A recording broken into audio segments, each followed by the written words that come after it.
దేవా, ధనుష్.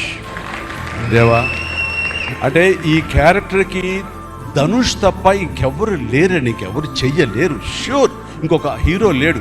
అంత పెర్ఫార్మ్ ఇచ్చి హీరో ఇమేజ్ ఉండి, స్టార్ ఇమేజ్ ఉండి, అన్ని రకాల కాంబినేషన్లో ఉండి చేసే మనిషి అంటే the one and only star in India is Dhanush.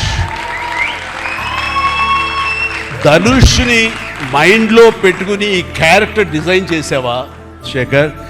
లేదు, నీ క్యారెక్టర్కి అతను అనుకోకుండా సరిపోయాడా అని అంటే నాకు లేదు. నువ్వు ధనుష్ని దృష్టిలో పెట్టుకుని ఈ క్యారెక్టర్ డిజైన్ చేసేవేమో అనుకో అనిపిస్తుంది నాకు. ఎందుకంటే ఈయన సపోజ్ నేను చేయలేని శేఖర్, వెరీ సారీ సార్, నా ரொம்ப బిజీగా இருக்கேன், பண்ண முடியாது అని சொன்னா என்ன பண்ணுவேని?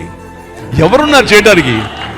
నన్ను అడిగితే నా వల్ల కాదు, నాకు అసలు నాకు వద్దని బాబు ఈ కష్టాలు ఇవి, నాకు ఇలా ఎవరు లేరు. అంత న్యాచురల్గా ఆ క్యారెక్టర్లో ఇమిడిపోయి ఆ క్యారెక్టర్ని అంత బాగా చూపించడం అన్నది దేవా తప్ప సారీ ధనుష్ తప్ప ఇంకెవరు లేరు.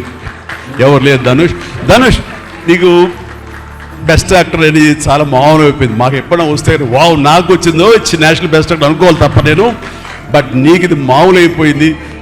మళ్ళీ ముందస్తుగా నీకు అడ్వాన్స్గా చెప్పేస్తున్నాను, నీకు కంగ్రాట్స్. నీకు బెస్ట్ యాక్టర్ అనేది ఖచ్చితంగా రావాలి. లేకపోతే నీకు నేషనల్ అవార్డ్స్ అనేదానికి మళ్ళీ అర్థం లేదు.